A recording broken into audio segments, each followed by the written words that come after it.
A British airline was forced to divert one of its flights to Turkey after the co-pilot died in flight of natural causes. Well, the Airbus A320 was flying from Manchester to Cyprus. The airline did not give a cause of death.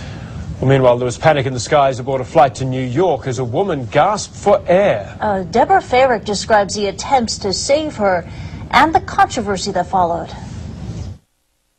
Gasping for air, Corinne Desir knew she was in serious trouble. My darling, please don't let me die. Go ask some oxygen for me, please, baby. I love you, baby. I love you. Don't let me die. I can't breathe. I can't breathe. I can't breathe. Please, please. And I stopped yelling in the plane. Somebody help me. Her cousin, Antonio Oliver, tells CNN affiliate WABC he begged an American Airlines flight attendant twice to bring him oxygen. Please, sir. Bring me some oxygen for her. He said it is impossible. It's unclear how much time elapsed, but soon after, American Airlines says the captain asked passengers for help. 3 doctors and 4 medical personnel on board tried saving the Brooklyn resident. Her cousin describes it this way. When they open the oxygen tank, there's nothing in the tank.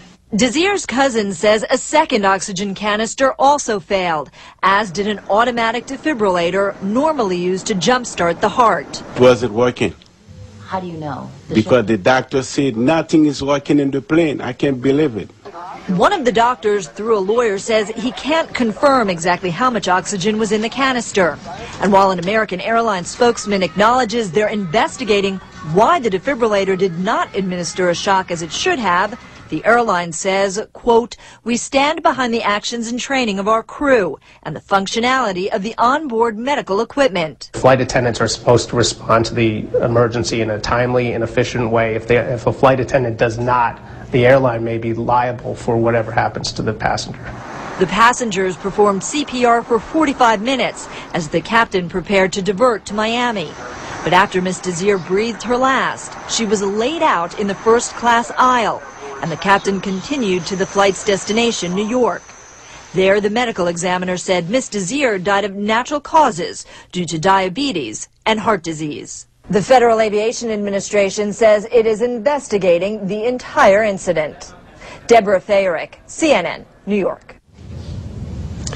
Well, whatever happened, it was plainly a terrifying ordeal, a medical emergency in mid-flight. Dr. John McKnight knows something about feeling helpless when trying to help someone in the air, when someone is the victim of a medical emergency. He joins us now from Los Angeles. I want to talk about your experiences in just a moment, Dr. McKnight, and it's great to have you with us. But first, your reaction to what you heard about the case there of Ms. Desir. Well, I was very surprised. I awakened this morning 10 years after an experience that I was involved with, which we went to great lengths to try to get legislation and accomplish that passed through Congress. And this was, again, 10 years ago, and now I awakened to see that someone died allegedly from having inadequate equipment on board a flight. So what happened to you?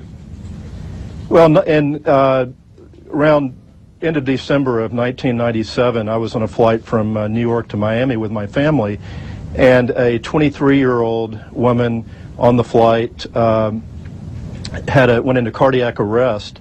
And for 30 minutes, while the plane was making an emergency landing, me and a EMT, emergency technician who was on board, tried to save this passenger's life. But they had inadequate flight attendant training. They had bare essentials on the flight kit. They had no defibrillator, and as a result, it was all in vain. So in this latest case, we're hearing that there was a defibrillator, but there are reports that it didn't work properly, that the oxygen didn't work properly. There's been statements from American Airlines saying that oxygen was administered and the defibrillator was applied, but plainly it seems something wasn't working right. Well, I agree. Again, I wasn't there, but it seems to me that this has caught a lot of media attention, and I don't think it would have necessarily if it was everything that the airline's saying, but obviously there's two sides to the story. One thing that I find is interesting is that one of the doctors already is being represented by an attorney as their spokesperson, which is kind of unusual in this situation, particularly since part of our legislation back in 1998 was the first ever federal Good Samaritan law, which protects doctors that come forward from a lawsuit in this case.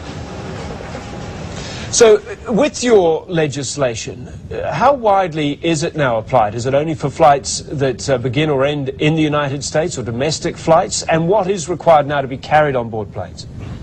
Well, initially it was international flights. A lot of the international flights already had expanded medical kits and defibrillators. Those are the critical flights because it's overseas usually, and it's lengthy flights where you can't make an emergency landing.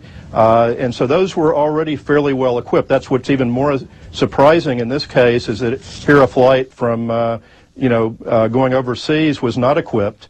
But with the legislation, the goal was also to have short flights, domestic flights, equipped with expanded medical kits. Oxygen in this case are the bare essentials, but to have expanded medical kits and a working defibrillator that's looked at daily to make certain that this equipment is functional.